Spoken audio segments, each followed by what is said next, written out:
Now, Russia's Vladimir Putin will not be attending Ukraine ceasefire talks in Turkey after it's emerged that he's not listed as part of the delegation set to be in attendance. US officials have also indicated President Trump won't turn up either. Well, instead, he's going to continue his tour of the Middle East after announcing a series of deals between the US and Qatar.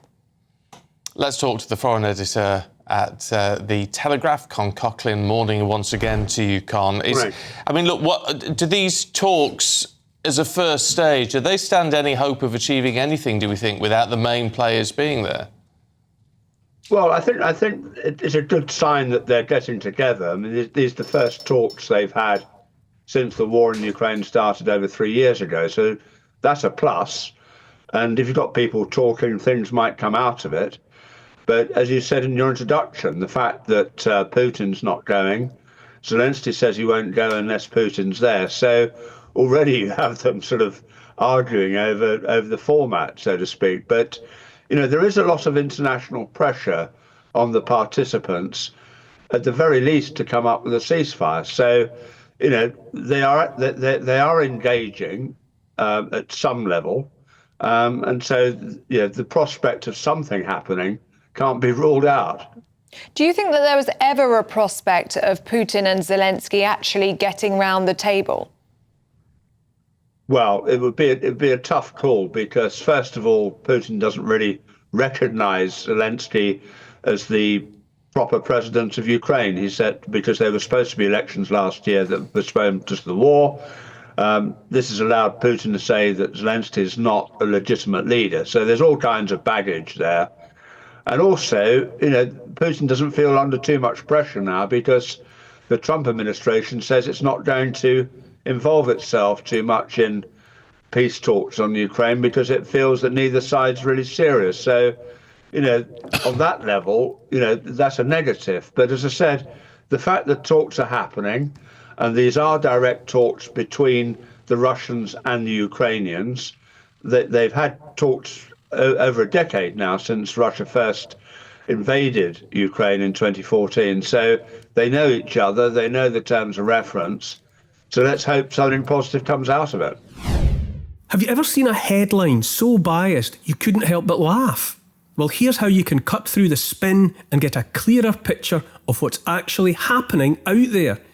We've all seen those news stories. Everything's a catastrophe. Facts are feelings, and even the weather becomes political. If you're tired of wading through sensational headlines and narratives leaning so far left they're practically falling over, consider our partner Ground News. Ground News isn't just another news source, it's a tool that lets you easily spot the spin. Take, for example, the Trump tariffs pause.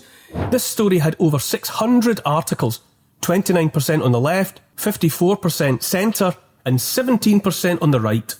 Left-leaning coverage, like Bloomberg UK, framed the EU's tariff actions as a measured retaliation to Trump's policies, emphasising the need for predictable trade conditions and using terms like onslaught to describe Trump's approach. Right-leaning outlets, such as the Daily Express, conversely characterised the EU as bottling under pressure and engaging in revenge that the EU merely matched, and highlighting China's high tariffs on US goods. With Ground News, you can quickly spot when a story is disproportionately covered from one side. They're handy bias ratings, which show purported news bias, and blind spot feed, a feed that you can see stories disproportionately covered by one side, make it easy to see what's being exaggerated, underreported, or simply misunderstood. What really convinced us to partner with Ground News is their commitment to transparency and clear information. In a time when algorithms feed us content designed only to hold our attention, not necessarily inform us, Ground News is genuinely refreshing. It's not about being unbiased, it's about clarity and balance. If you want to cut through sensationalism, visit ground.news/GBN or scan this QR code now to subscribe. You'll receive 40% off the Vantage plan, giving you unlimited ad-free access to news coverage worldwide. Is Putin playing the game here? Very much so. And I think because of the way the Trump administration's behaved, he feels slightly that he's got the advantage. You know, he doesn't feel that pressure from Washington that he did before. Trump previously said he's going to hit Russia with secondary sanctions, etc., if they don't do a ceasefire. Well, he's backed away from that. And as you said in your introduction, Trump's now sort of preoccupied with doing trade deals in the Middle East, not sorting out Ukraine. What do we make of what he's doing at the moment, President Trump, that is? I mean, this meeting with al-Sharaa of Syria struck a lot of people by surprise. But how significant is it that he starts to build bridges with Syria? Well, I think after the brutality of the Assad regime, a lot of people are hoping that Syria can rebuild itself under the new government. But let's not forget that the new government is made up of Islamists. Al-Sharaa himself was associated with Al-Qaeda and had a $10 million US bounty on his head. And since his regime took office at the start of the year, we've had reports of massacres against the Alawites, the Druze, Christians, other minorities. So this is not a stable government. And my own view, and I write about this in the Telegraph today, is that this move by Trump to ease sanctions is rather premature. Normally, you would expect the West to get some kind of guarantees from the new Syrian regime that they would govern for all Syrians, not just their Islamist followers. So,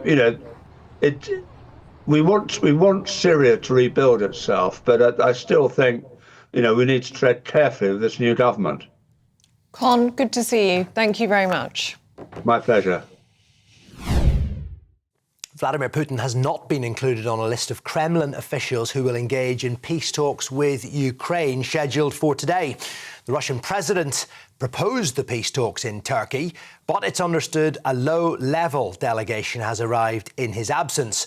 This despite Ukraine's President Zelensky having challenged Putin to meet face-to-face to agree a 30-day ceasefire. Well, that hasn't happened. Donald Trump's been putting pressure on both of them.